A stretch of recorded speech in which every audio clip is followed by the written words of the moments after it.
Hello friends, আজকের video হচ্ছে SIR যে আমাদের পশ্চিমবঙ্গে শুরু হয়ে গেছে তার জন্য ফর্ম ফিল আপ করতে হবে। তো কিভাবে আপনি ফর্ম ফিল আপ করবেন আর কি কি ডকুমেন্টস আপনার লাগবে, তো চলুন ভিডিওটা শুরু করা যাক। ভিডিওটা ভালো লাগলে অবশ্যই লাইক করবেন আর চ্যানেলটিতে নতুন হলে অবশ্যই সাবস্ক্রাইব করবেন। তো চলুন ভিডিওটা শুরু করা যাক।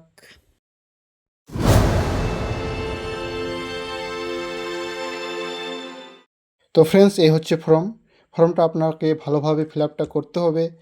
তো এই হচ্ছে ফর্ম।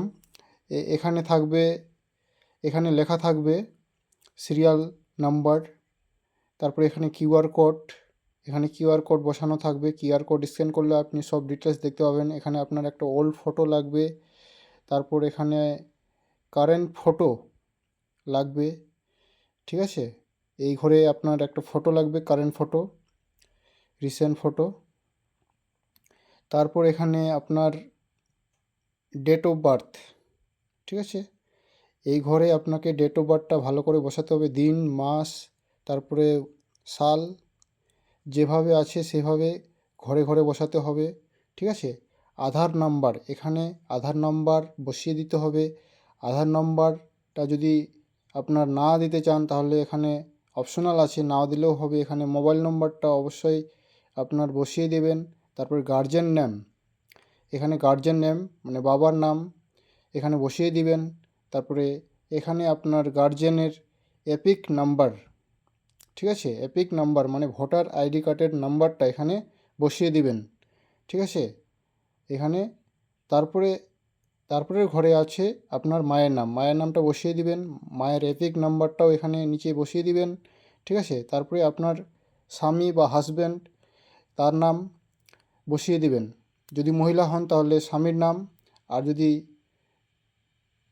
পুরুষ হন তাহলে আপনার স্ত্রীর নামটা বসিয়ে দিবেন, ঠিক আছে। তারপরে এই ঘরটা যাদের 2002 সালের নাম আছে তাদের জন্য এই ঘরটা ফিল আপ করতে হবে, ঠিক আছে। এই ঘরে আপনার নাম, এপিক নাম্বার, যে 2002 সালের ভোটার লিস্টে নাম আছে সেই নামটাই বসিয়ে দিবেন, ঠিক আছে। তারপরে এখানে রিলেটিভ, তারপরে রিলেশন, তারপর এখানে ডিস্ট্রিক্ট, তারপরে স্টেট, তারপরে এখানে এসি নাম্বার, বিধানসভা যে নামটা আছে সেটা বসিয়ে দিবেন, ঠিক আছে। এই ঘরটা কিন্তু ভালোভাবে ফিল আপ করবেন, ঠিক আছে। তারপরে এই ঘরে যাদের নাম 2002 সালের লিস্টে নেই, 2002 সালের ভোটার লিস্টে যাদের নাম নেই তাদের জন্য এই ঘরটা ফিল আপ করতে হবে। আর যাদের আছে তাদের জন্য এই ঘরটা ফিল আপ করতে হবে, ঠিক আছে। তো এভাবে আপনার নাম, ঠিক আছে, এপিক নাম্বার ভালোভাবে বসিয়ে, স্টেট তারপরে ডিস্ট্রিক্ট বসিয়ে দেবেন, ঠিক আছে। রিলেটিভ কী আছে সব ভালোভাবে বসিয়ে ফর্মটাকে ভালোভাবে ফিল আপ করবেন যাতে ভুলভাল না হয়। তারপর এখানে সিগনেচার, আপনাকে এখানে সই করতে হবে, ঠিক আছে। তারপর নিচে বিএলওরও সিগনেচার করবে, ওটা আপনাকে কিছু করতে হবে না। তো এই ছিল ফর্ম, ঠিক আছে। ফর্মটা ভালোভাবে ফিল আপ করে জমা করবেন, ঠিক আছে। ভিডিওটা ভালো লাগলে লাইক করবেন আর চ্যানেলটিতে নতুন হলে অবশ্যই চ্যানেলটি সাবস্ক্রাইব করবেন। ধন্যবাদ।